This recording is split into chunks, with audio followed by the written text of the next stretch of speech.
Alrighty guys, now what I want to talk about is the current build I've got here, which is an interesting thing as I've also titled Ungeheuer, which is Germanic for monster, but in this case it's the direct translation for Frankenstein's monster. Now you're going to see why I called it that here in a second, because it's just an amalgamation of odds and ends that really don't belong together, but they work. Now to start off, the CPU I'm using is an i7 3770K, and I got that as a sweet deal on Micro Center years ago. I've been running this build since 2012, about January, February, between those 2 months, and it is a fantastic running rig so far.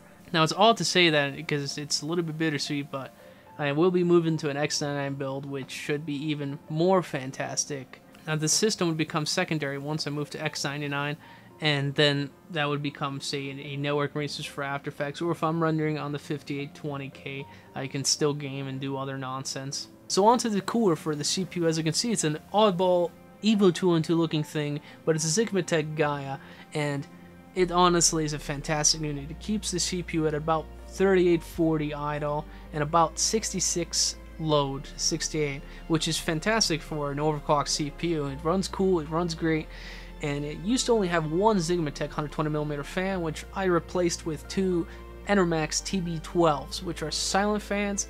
They're not as high output as the Sigmatech, but I think the Sigmatech was only 1500 RPM, but it had close to the same airflow as these guys, which was, I believe, 55 to 60 cubic feet per minute, while this guy is about 47.5 to 50-ish, and that's fine. I mean, it does its job, and it does it at 11 decibels, which is unbelievable. The board I'm running in here is a BioStar TZ77XE3, which is a bare bones board on the Z77 platform. Now, it's an oddball because even the XE5 is still a little bit bare bones, but has a few more features, as in more SATA, proper gold plating on a few of the ports and parts that needed, and it just seems to be a better board than the XE3. But oddly, this thing's been running perfect since 2012, and I have no complaints with it. And it's an oddball because I picked this up when I was working still at Tech Syndicate, and it was $70, about $70 to $75 after mail-in rebate, which is mind-blowing for a Z77 board. We were like, screw it, let's just get this thing and see how it goes and see how it runs. And well, here it is, still running perfectly fine. Now the board has 13-phase power, which is an oddball choice for a bare bones board. You would think a bare bones Z77 board would have 8 or 6 phase power. Not this thing. It doesn't make any sense. Now I've been able to get 4.5, 4.6 gigahertz stable, and it's funny to say that because I want to run it at that speed, but I live in this dry state where it's just an oddball with temperatures this summer, so I've been running at 4.2 gigahertz, and it's perfect there too. I've been able to run 4.2 gigahertz, I believe, at 1.16 or 1.15 volts, which it's a little bit nutty. I mean, I thought I could get away at 1.2 a while back, but then I was like, wait, that's at 4.6. I was able to run 4.6 at 1.24 volts. The memory in here is also an oddball, and I also received this when I was working at Tech Syndicate, which this is an ongoing theme because a lot of the parts here are from when I was working there, such as the SSD. And I think that, you know, I got these parts, and I appreciate it, and they're still running fantastic. Now back onto the topic of memory, it's a 16 gigabyte 4x4 kit. It's DDR3 2133. Now this is a strange part. This board will not run the XMP profiles for some reason. I don't know why. The BIOS hard locks when I try to set an XMP. Even with one stick of RAM, it will still hard lock. Now when I try to set the timings manually to what the memory is, the BIOS also hard locks. I don't know what it is. I know Wendell was talking about this on the Tech Syndicate hardware channel, where DDR3 has voodoo timings, and I've mentioned this to people a long time ago that DDR3 could have voodoo timings or odd nonsense such as this, but I've been able to get it to run at DDR3, I believe 2200, because the board will support up to 2400 megahertz overclock. I can get this memory running at 2200 megahertz. I think I want to say CAS 15, which is pretty high for DDR3, but at 2000 megahertz, I can run it at CAS 10, 11, 11, and I want to say the last number is 28 or 31. I'll have to take a look, and I can't do that until I restart the machine, because that's another oddball. CPU-Z will not function correctly on this board for some reason with this BIOS revision.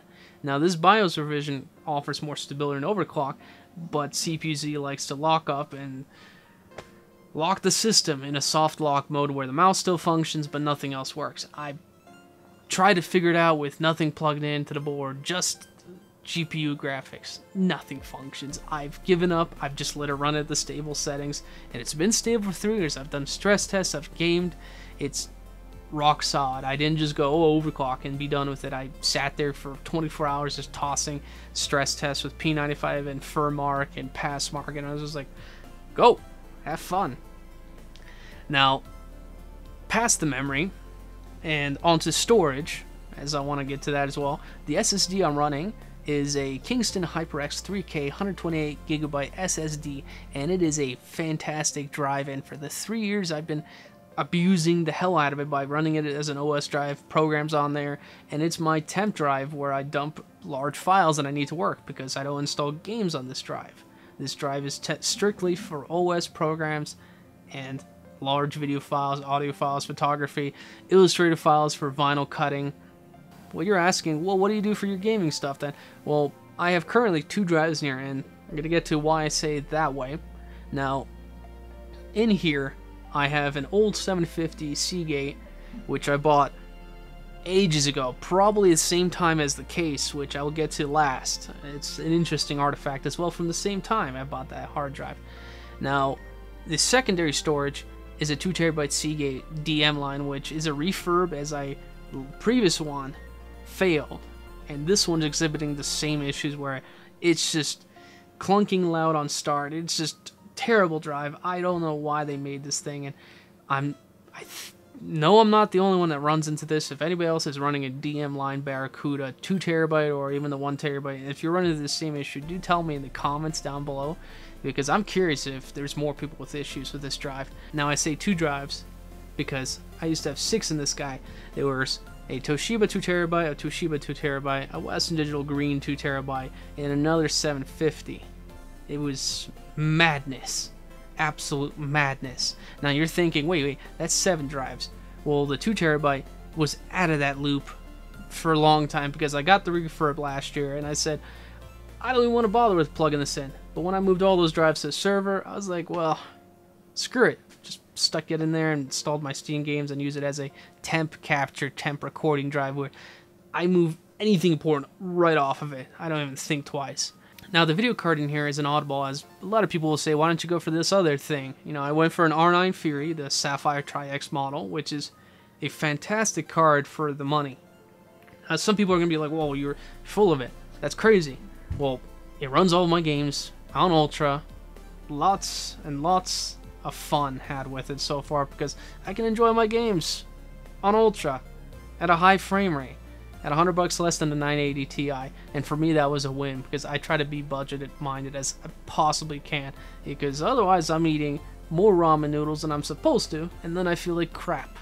I've so far been able to get a stable overclock, which is what everybody's been doing, is 1100 megahertz core and 540 for the memory, and it's a little bit of an improvement, but I wish voltages were unlocked so we could push this crazy thing. And I know the standard Fury X has voltages unlocked, but come on, AMD, where's our unlocked voltages?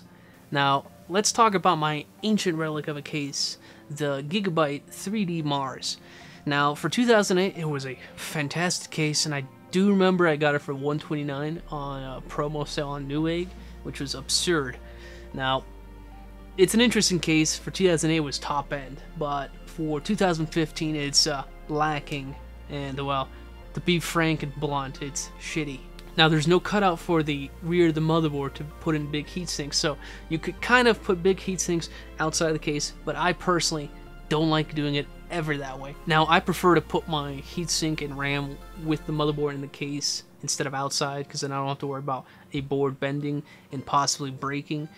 Now, I used to have this entire build in a Lian Li PC7B2. Now, if you remember, it was that little tiny mid-tower ATX case with a single 120mm fan in the front and a single 120mm in the back. And I had mine with an extra 120mm on the side because, well, that's what we did back in 2008, 2009. Now, the cooling in here is, well, reminiscent of the old days where you only have a single 120mm in the front and 2 in the rear. Now, the current fan I'm running in the front is a 120mm Gelid, and it's running at 7 volts about, and it's been quiet, it's fine, nothing to complain. The rear 2 fans are NZXT fans from a Phantom, I believe, which a friend gave them to me, and they've been running fine, quiet for 3 years. No complaints there. Now, I mentioned 3 years for that. The Gelid fan, I actually bought when I bought the case, and it's still functioning properly. Now, there used to be 2 80mm flat fans on the side where the hard drives are, but those have died long time ago, and I can't find the fans that could fit in that spot, and I don't feel like replacing them. It's not super quiet, it's a little bit audible because it's an old rattly case, and because, well, this whole build is going to go into an NZXT S340 after I get my X99 done, which the boxes are piling up behind the camera slowly but surely.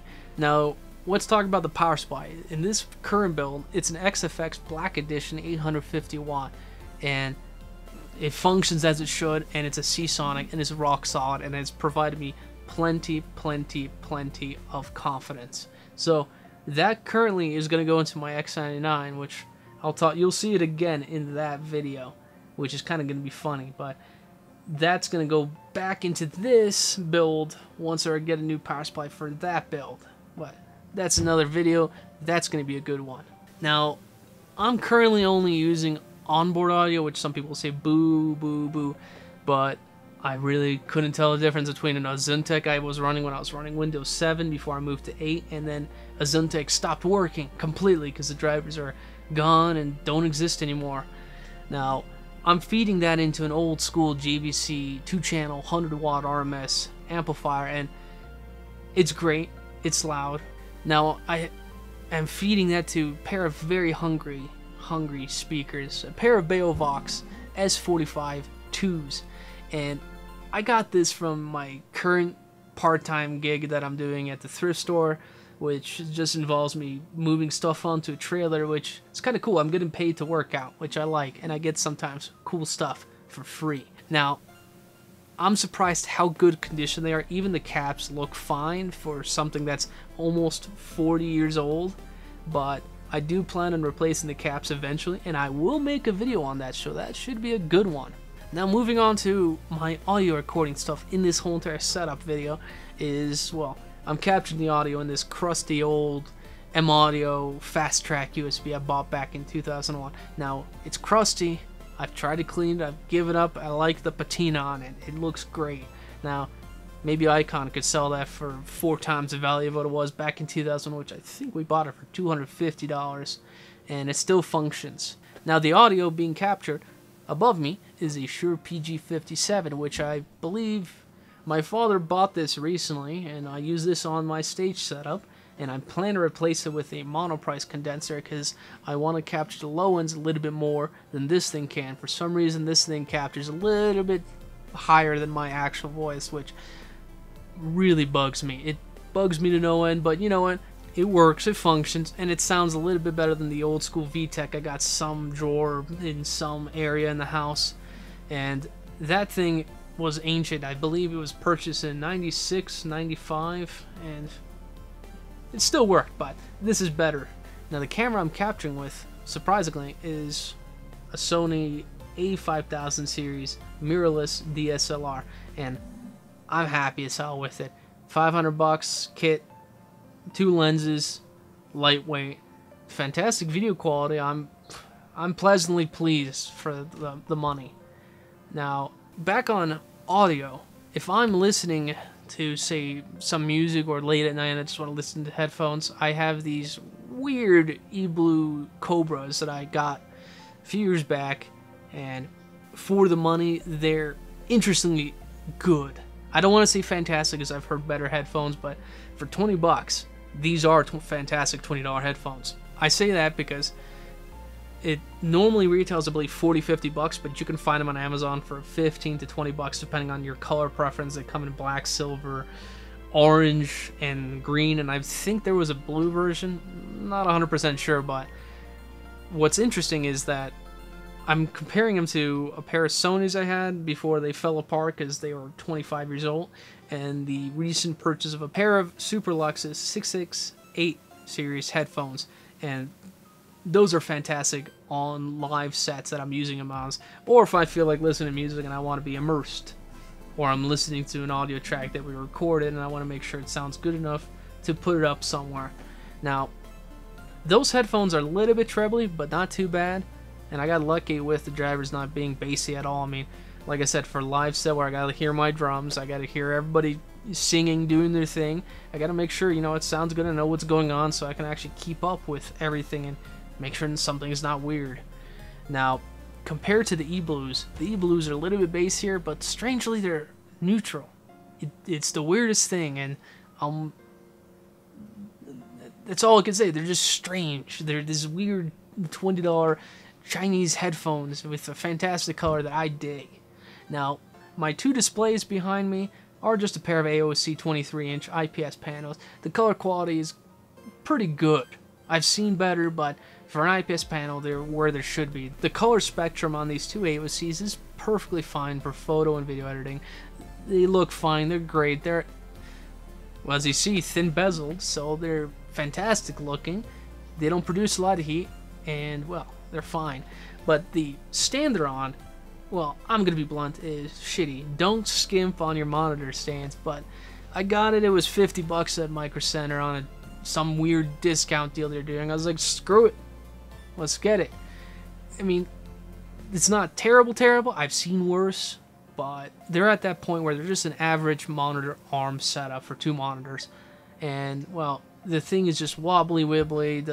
I've tried tightening it, retightening it, changing some of the bolts, and I've given up, and I just let it be where it is, and it sits. It's fine. Now, my two input devices are a Razer Black Widow Ultimate from 2010, I believe, or 2011, and I also received that from when I was working at Tech Syndicate, which, thank you very much. It's still functioning pretty awesome, but I plan on moving to something smaller framed. Not exactly TKL, but something like the TTE Sports Poseidon Z, which I like that almost zero frame around it, or even a K65 or a K70, and something with RGB backlighting to go with my next build, which is kind of funny to say that. Now, the mouse, I used to run a Naga, which I only moved because the battery started swelling. I didn't want to continue having it swelling. I tried to remove it by taking it apart. It's stuck in there. I'm just going to let it be. And I moved to SteelSeries Rival, which is a fantastic mouse. I bought it for $40 at Walmart. They had some oddball sale where they were trying to get rid of stuff. It was on clearance. I said, hey, $60 mouse for 40 bucks. I'm happy with that. It's a mouse. It has mechanical switches. It's fantastic when I'm playing my games. It's all I care about. The rubber is soft. It feels great. The grips on the side, well, whatever. They're just grips. And the plastic wears away too fast on the grips, but that's whatever. That's easily fixed. I've seen people even model with pistol grip material, which is strange, but interesting. Maybe I'll do a video on that too. That should be a fun one. So as you can see, that's my desk and my current setup, and I hope you enjoyed this video. Stay tuned and subscribe down below to see more build videos and more odds and ends that I'm going to be doing. Alrighty, all of you crazy people out there on YouTube. You enjoy yourselves. Take care.